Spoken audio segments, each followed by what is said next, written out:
Oui, merci. Je crois pour répondre à la question que le budget primitif, on a ensuite la réalisation du compte administratif, où il y a le compte administratif des transports maritimes qui est détaillé.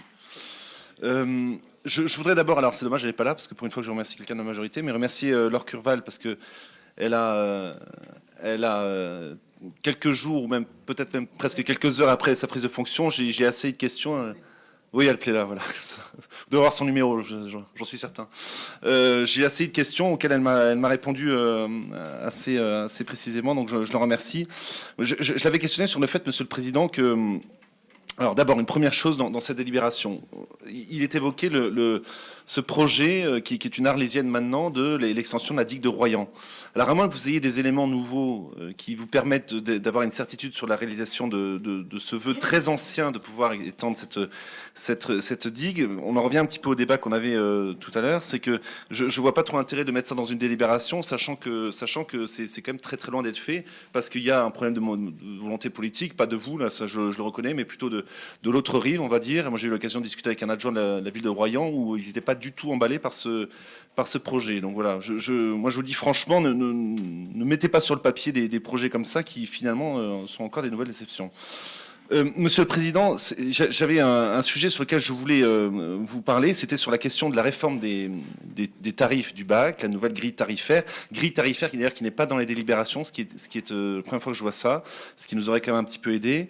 Mais dans cette réforme qui a été faite, qui a été complexe, je l'admets, il se trouve qu'un usager, donc je prends l'exemple d'un automobiliste avec une personne dans sa voiture, qui prend entre 21 et 116 fois le bac par an, les nouveaux tarifs sont en réalité plus chers pour lui. Je vous prends l'exemple d'une personne qui fait 80 passages, c'est peut-être le moment où la différence est la plus sensible.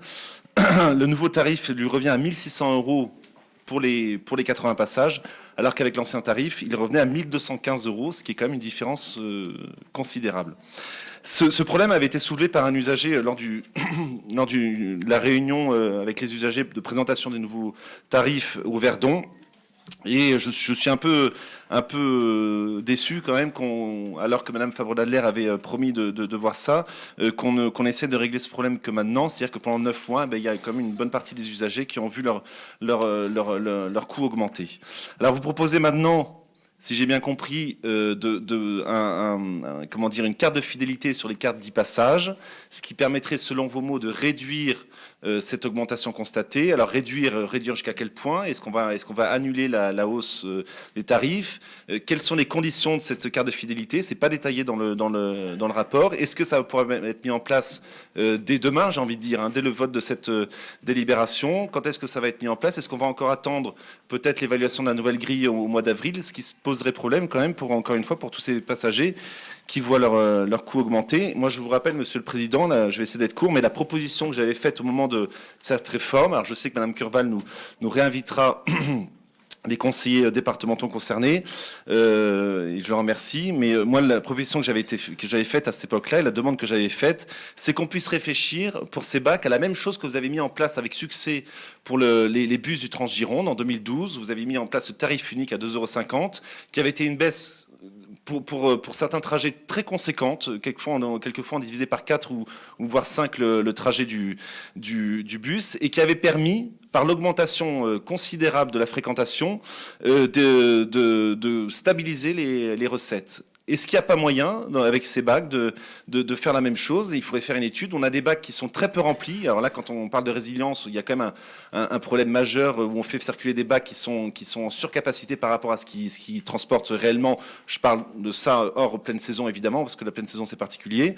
Mais est-ce qu'on ne peut pas réfléchir à ça, à une baisse mais drastique de ces tarifs, pour qu'il y ait un électrochoc, pour qu'on puisse finalement faire ce que vous décrivez dans le début de cette délibération, que ce bac soit un vecteur de développement économique. C'est d'ailleurs assez nouveau dans ces délibérations de dire ça, et je m'en réjouis, et que ce soit aussi une alternative au déplacement au contournement de la couronne bordelaise, que le bac soit un vecteur de contournement de la couronne bordelaise.